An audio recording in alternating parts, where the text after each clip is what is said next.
Octavo torneo mundial para el Real Madrid frente al Al-Hilal en un partido donde el ataque funcionó muy bien, pero otra vez muchos problemas defensivos. Vamos a analizar el partido, vente y lo detallamos. Arrancamos.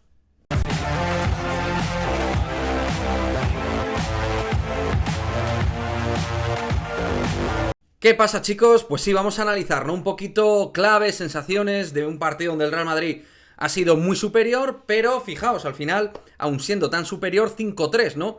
Muchos goles, mucha vulnerabilidad defensiva del Real Madrid, errores manifiestos, errores grosos, en posicionamientos, en salidas de fuera de juego, en alguna pérdida absurda, en cosas que frente al Al-Hilal, pues obviamente no te va a costar tan caro, pero que en otros partidos, en otro perfil de partido más exigente, pues obviamente puede tener unas consecuencias muy importantes. Está claro que el Real Madrid defensivamente, y no solo hablo de los 4 de atrás, pero en general defensivamente, no está fino. Aunque en este caso particular, siempre digo que es una cuestión colectiva, pero creo que ha habido muchos errores individuales de jugadores como Álava, Rüdiger, Camavinga o incluso el propio Dani Carvajal, ¿no? O sea que por ahí habrá que corregir de cara a envites mucho más comprometidos. Lo bueno, el ataque, fluidez, dinamismo. Me ha parecido que Benzema, dentro de la falta de actividad al margen de su gol, ha estado bien. Ha surtido en el primer tanto a Vinicius. Ha estado, bueno, pues con dosis de talento, de calidad, movimientos de lo que es Karim Benzema. Jugador primordial que yo no hubiera forzado para este partido. Ancelotti pues lo ha sacado hasta el 60, le ha dado 60 minutos y ha sido jugador muy importante para ganar. Muy bien también por el perfil izquierdo Vinicius, con su gol también, con sus goles, pero al margen de los goles, pues ha tenido momentos de enorme capacidad de poder romper. Es verdad que ha perdido balones, pero eso va en el índice de riesgo de Vinicius. Pero al margen de Benzema y Vinicius, quiero quedarme mucho, en muchos aspectos, con el partidazo de Federico Valverde, ¿no? Tanto en la presión, sin balón como con balón, doblete, pero además en un partido que realmente pues me ha parecido completísimo, de lo mejor del Real Madrid hoy, de lo mejor sinceramente. Lo necesitaba, ya os habéis enterado de la noticia que ha dado la propia Mina Bonino, su pareja, en redes sociales, no vamos a dar más detalles, pero una gran noticia. Yo creo que todo eso, el esfuerzo del Mundial, todo mental, físicamente, le ha condicionado mucho al charrúa y es un jugador primordial para Carlo Ancelotti, para el Real Madrid, para dar ese aire, ese físico, ese oxígeno, esa capacidad de trabajar desde el cuadrante derecho para poder profundizar y para meter goles, porque el tío lleva 11 goles entre todas las competiciones. Yo desde luego no era tan optimista con estas cifras goleadoras de Valverde y estoy muy contento de ver que sigue creciendo y que sigue aportando muchísimas cosas. Y el centro del campo ha sido clave en la presión. Ha habido 25 o 30 minutos, chavales, de buena presión al Al-Hilal en la primera parte.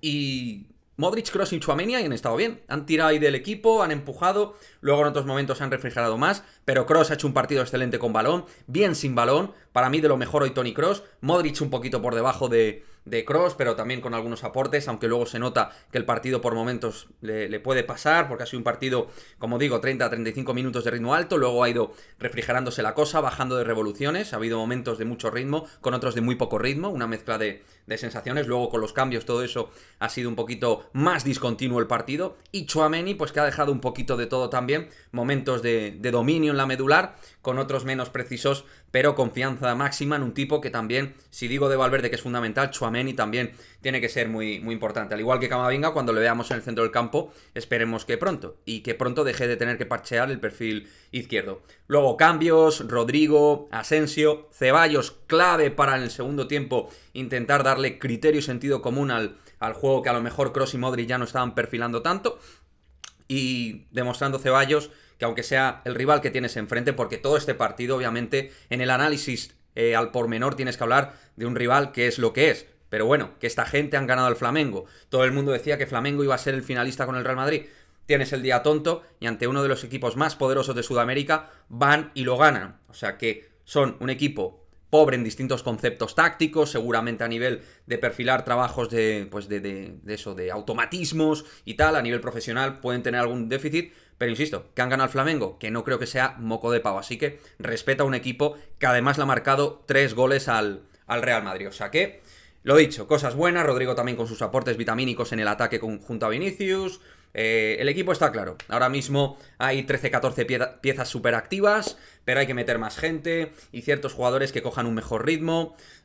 Todo eso hay que aderezarlo bien. Importante que Tchouaméni no tenga nada importante, que tuvo que irse del terreno de juego. Ahora mismo, insisto, necesitamos febrero, marzo, mes a full de partidos. Miraos el calendario, chicos. La cosa está exigente, no lo siguiente. O sea que importante que el equipo esté con una buena transmisión de energía, que ha tenido por momentos en el partido, con otros donde ha tenido muchos problemas defensivos, la espalda mal cubierta de Alaba y Rüdiger, problemas a la hora de sacar el fuera de juego, algún error tonto. Quiero entender que también tanta superioridad te lleva a eso, ser tan superior a tu rival, también te embuda en esa situación de desconcentración, con esa pérdida, por ejemplo, en el tercer tanto de Camavinga, y luego también cambios, que es que ha puesto hasta Vallejo de lateral derecho, ¿no? O sea, todo eso, al final quiero entender, quiero justificarlo en parte, pero solo en parte, porque hay una realidad cronológica que invita al no optimismo defensivo del Real Madrid y sí a la necesidad de corrección defensiva y marcar ahí y con seriedad ese punto de mejora atrás que necesita el Real Madrid. Y Lunin, por supuesto, lo comento. Un portero con limitaciones, que nos sirve como segundo guardameta en un momento puntual, pero cuando ha tenido que sumar más partidos que nunca en el Real Madrid, a mí me sigue pareciendo un portero, pues eso, aseadito y poquito más. No es un portero que pueda ostentar nivel Real Madrid clarísimamente, que digas, buah, la portería con Lunin está súper segura, es un porterazo, no. Es un portero válido para primera división, evidentemente, pero que la camiseta del Real Madrid creo que le queda un poquito grande. Insisto, no es mal portero, pero creo que no es un grandísimo portero. A sus 24 años, yo creo que en el futuro se le buscará equipo, a no ser que, bueno, el propio jugador quiera mantener ese estatus de guardameta detrás de Thibaut Courtois. Creo que no me dejo mucho más del partido. Individualmente cositas muy buenas, dinamismo, fluidez, movimientos, presión alta por momentos del Real Madrid, otros momentos con pérdidas absurdas, desconcentración, sensación de muchísima superioridad ante un rival muy inferior. Y todo esto, os diréis, ¿tiene algo de, digamos, va a tener correlación con respecto a Champions, Copa del Rey, Liga? Pues yo creo que no la va a tener.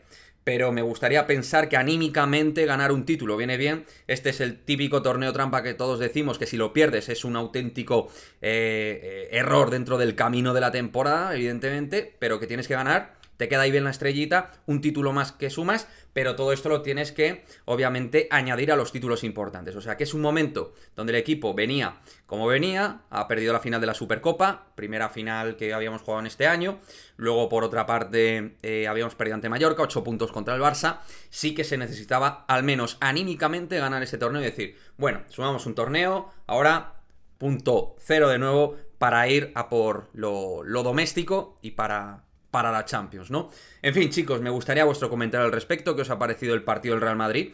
Creo que ha habido mucha irregularidad, pero con momentos fluidos muy buenos, sobre todo en la primera parte, alguno también en la segunda parte, pero también en la segunda parte mucho fallo tontorrón y con detallitos que Carlo Ancelotti debe corregir sí o sí, si no quiere llevarse disgustos. Militao clave en la defensa, que creo que no lo he dicho, el mejor defensa claramente ahora mismo del Real Madrid, líder absoluto, muy por encima de Alaba y de Rüdiger, y nada, a trabajar y a perfilar los siguientes partidos. Próxima parada, 15 de febrero, frente al Elche. ¿Sabéis? Lo sabéis, ¿no? Vinicius no va a estar. Veremos qué hace Ancelotti. A Vinicius le vendrá bien el descanso, la verdad, porque es que el tío no para.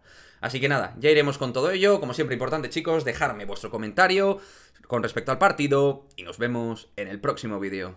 ¡Chao, chao!